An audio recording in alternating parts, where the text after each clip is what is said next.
Hi. Lions recapped here. Today, I'm going to explain the movie Photo Sheila Sharpshooter released in the year 1999.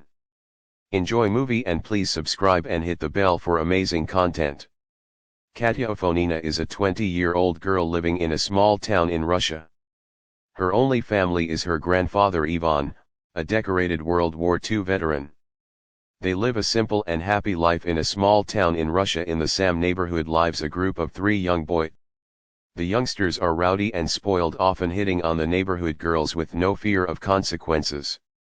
The group has designated Wednesdays as a day to party and hire prostitutes for sexual gratification. However, one particular Wednesday, they cannot seem to find any girl interested in partying with them. As they're brainstorming ideas, their eyes land upon Katya. One of the guys named Vadim used to be Katya, his classmate in high school. When he discloses that he knows her, the other guys ask him to call her to their room. Vadim understands why his friends want Katya in the room and supports the idea. He rushes downstairs with Igor and asks Katya to come with them for a second. When she hesitates, they claim that it's their friend, Boris, his birthday, and only Katya can cheer him up. She still doesn't want to go because her grandfather is waiting for her at. However, when the boys beg her, she agrees to accompany them. But only for 5 minutes. On reaching the apartment, she notices several bottles of alcohol on the table. Katya feels uncomfortable, but doesn't want to seem rude. The guys offer her a glass of alcohol and urge her to drink.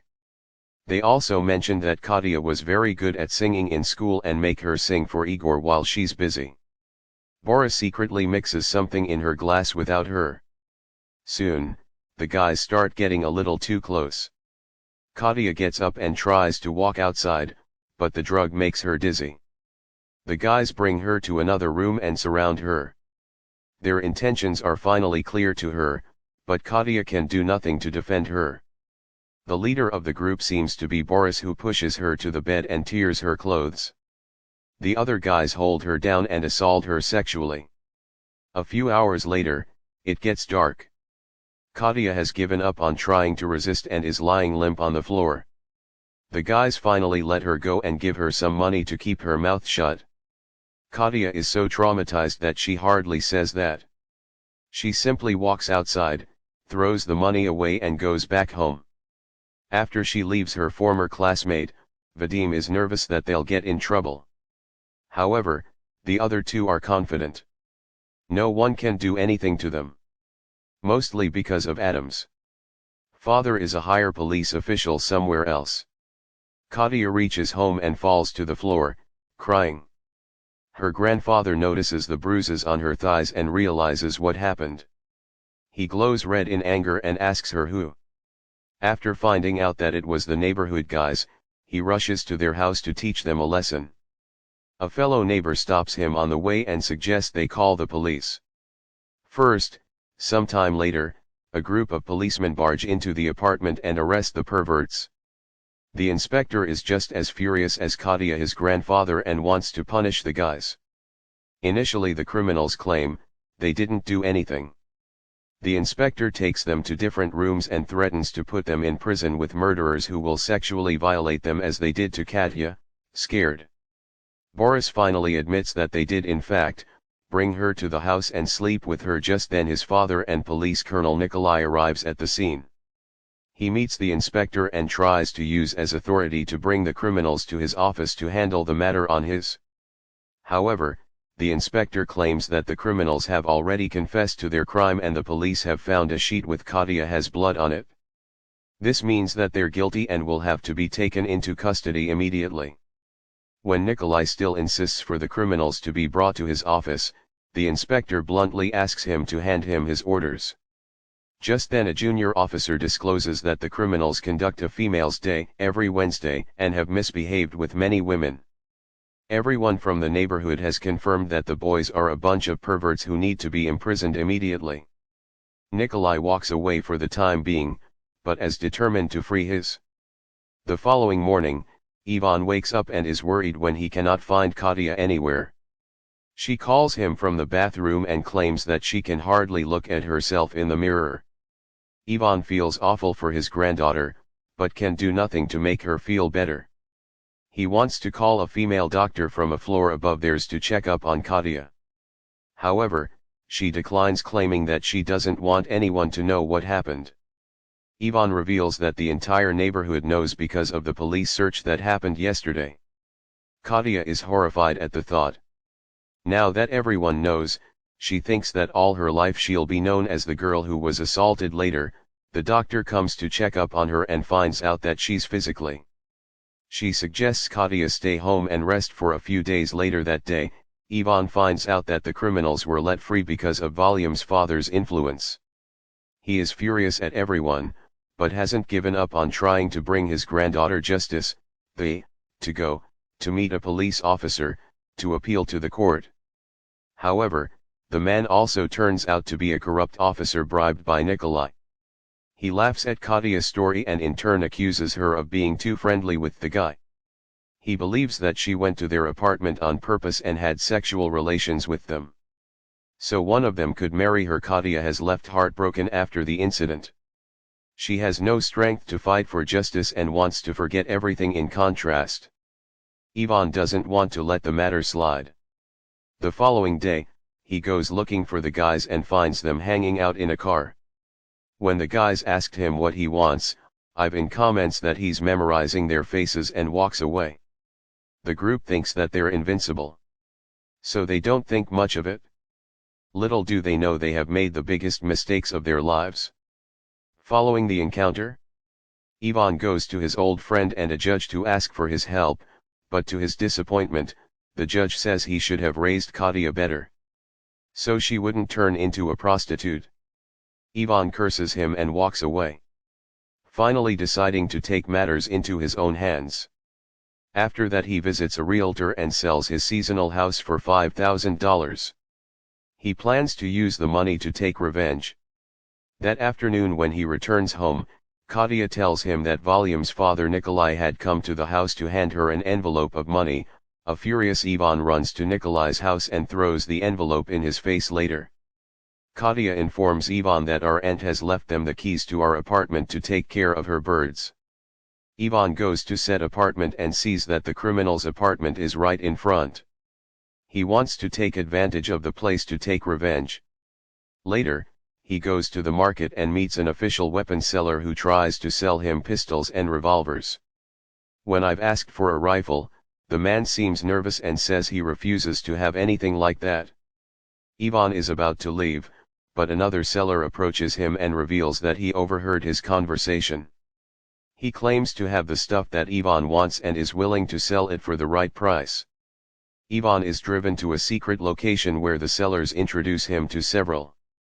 One SVD sniper rifle in particular catches Ivan's attention and he buys it before leaving. He tests the rifle on a dummy and doesn't miss a single shot. The gun is also equipped with a silencer, which makes the seller believe he's getting it for illegal purposes. On returning home in the evening, Ivan sees that Katya, his mother, has returned from Turkey with a new boyfriend. She's never really been present in Katya's life, busy, enjoying her life with her boyfriend. Initially, she gives them gifts and seems genuinely happy to be back.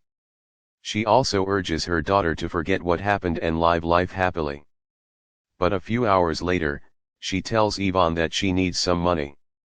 Ivan figures out that she only returned to ask for money and not for Katya. When he calls her out for it, the woman admits it and threatens to take money from Volume's father Nikolai instead. In a fit of rage, Ivan throws her out of the house, ordering her to never show her face.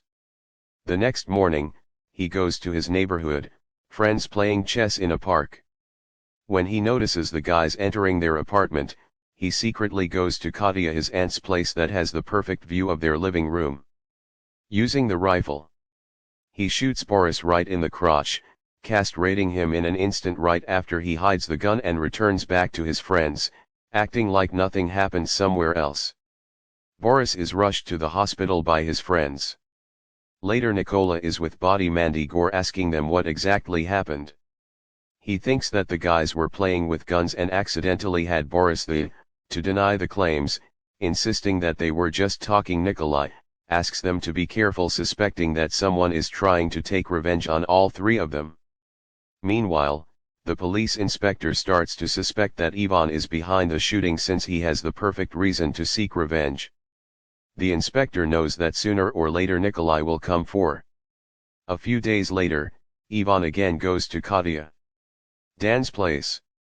This time to target Igor. Igor is inside his car, listening to a song with no care in the world. Ivan shoots the car's gas tank, making it.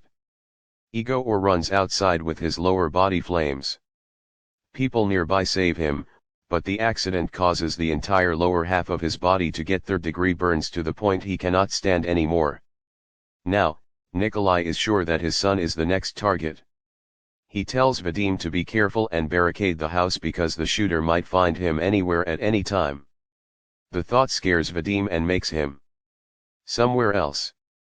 The inspector goes to Katya's house to meet Ivan and talk to him about the accidents. He can't find Ivan in the house, but Katya discloses that he often goes to her aunt's house to take care of the birds.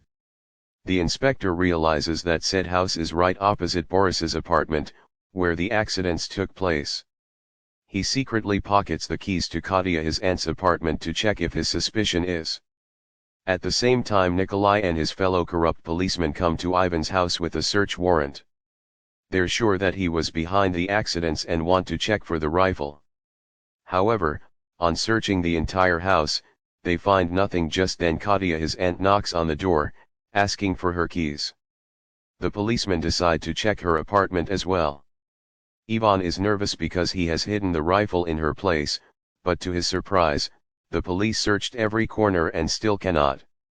Nikolai asks Ivan for the last time to not harm his son, to which Ivan replies that something has already happened to him. Nikolai takes it literally and runs to check on Vadim. After he leaves, Ivan clarifies that he has done nothing to Vadim, but him becoming a rapist clearly shows something has happened to him. When Nikolai reaches home, he bangs on the door asking Vadim. In turn, Vadim shoots his own father through the door, thinking that he's a killer. It turns out that after days of fright, he has lost his sanity. The police officers bring a psychiatrist for him, but the hopes of his recovery are low. Then we see the inspector invite Ivan to his house and tell him that he had confiscated the rifle before the police could find it. He knows that the boys were at fault and hence leaves Ivan with a. In the last scene, Ivan returns home to see his granddaughter singing a beautiful song indicating that she is healing slowly from the incident. That was all from the video. I hope you liked it. Subscribe for more content like this and hit the like button to help us out. Take care.